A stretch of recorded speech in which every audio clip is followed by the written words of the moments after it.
Hey there, OtakuYarou da.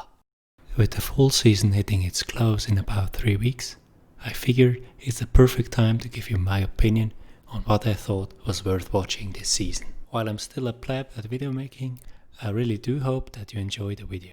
Anyway, let's get this started. Number 8 on my list is Muno Nanana.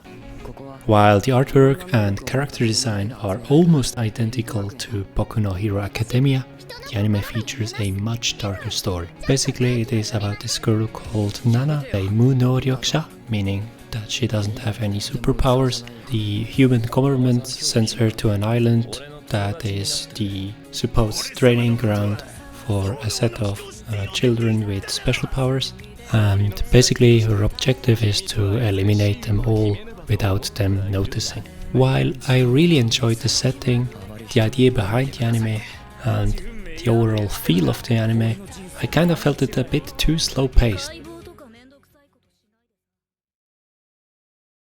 The second one in this tier is Akudama Drive. The first few episodes were absolutely amazing, like there was so much going on. The characters are very appealing in my opinion, and the artwork is not only unique, it is, with its level of detail, absolutely gorgeous. So is its setting in a futuristic Osaka, or during the anime referred to as Kansai, which is the region around it. Sadly, I kinda think it lost its kick towards the middle. The third entry to this tier is Yukoku no Moriarty. It takes place in the 19th century London and tells the tale of the two Moriarty orphan brothers.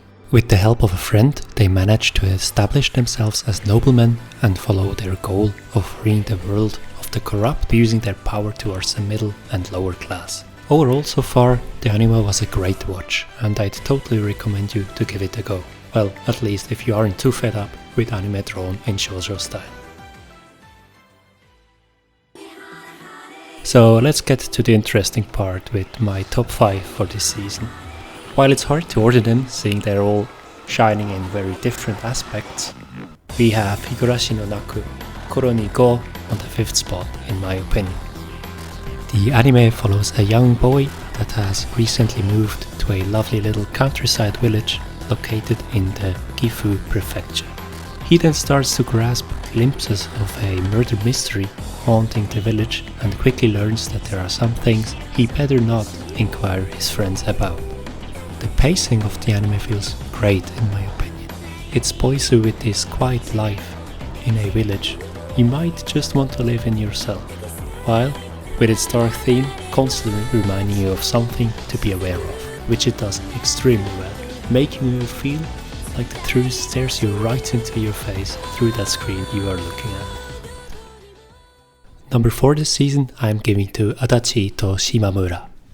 The anime shows the romance of two high school girls. While there are many romance anime out there, I believe this one is a great one, even if it has some parts that I fail to understand as to why they were included. And yes, I am talking about the Uchujin, the little spaceman that appears every now and then throughout the season. Even if I feel a little bit embarrassed about placing a romance anime up so high in this list, this one, in my opinion, really deserves the spot. Its love to detail, astonishing artwork and overall quality are rare to come by. But yeah, if you absolutely can't take romance, I guess you know what to skip. The third spot goes to Danmachi's third season. Dungeon ni deai o motomeru no wa machigatte iru no darou ka has never disappointed so far if you ask me. If you haven't watched the first few seasons, I'd definitely recommend you to add this one to your list. The first season was amazing, but in my opinion came to a somewhat abrupt end, which is why I feared that it wouldn't be continued.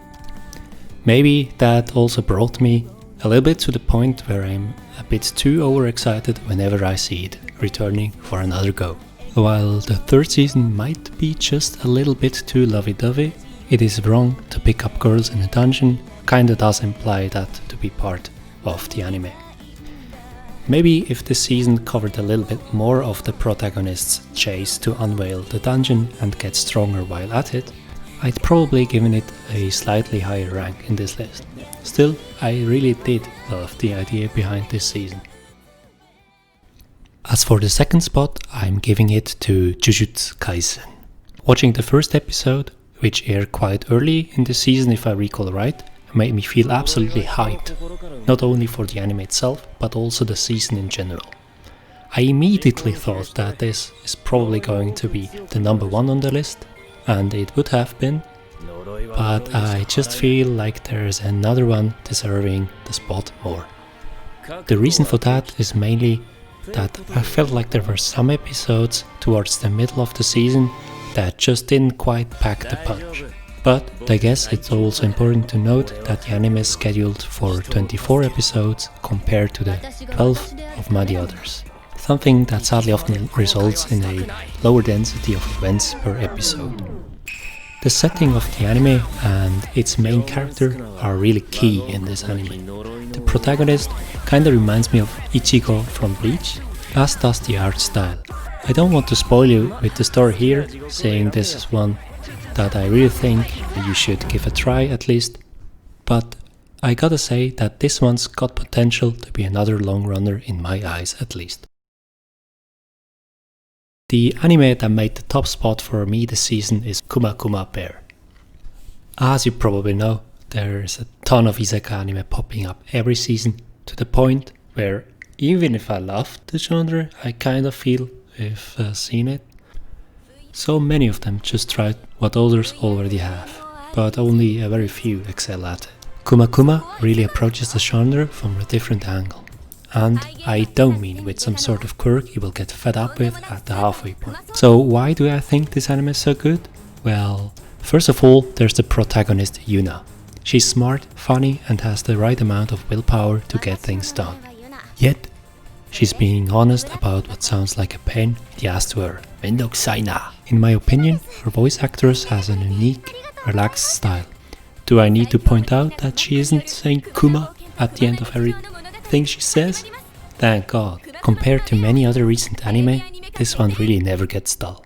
I think that it really manages to blend in the right amount of exploration, action, and story progress into each episode, even if there isn't that much fighting. Further, I feel like all the side characters are designed with a lot of love, and yet no time is wasted on side stories. You know, there isn't one of these moments leading you to hope for the main story to finally go on, and fights aren't tracked to eternity. This means that the protagonist's usual overpoweredness, which is also kind of the case with Yuna, is taken with a good amount of humor. But there's yet more praise from me to this anime. I feel like it's always stayed true to its nature, and that there went a lot of love into its design. The artwork is fantastic if you ask me. I also think, due to its nature, it's enjoyable by anyone. Good amount of puns for the experienced otaku, but no harsh enough violence to make it something you can't watch with your children. Well, maybe if you only live for the battlefield, then really only maybe you might not enjoy this one so much. Thanks for watching. Please comment, like and subscribe if you want to.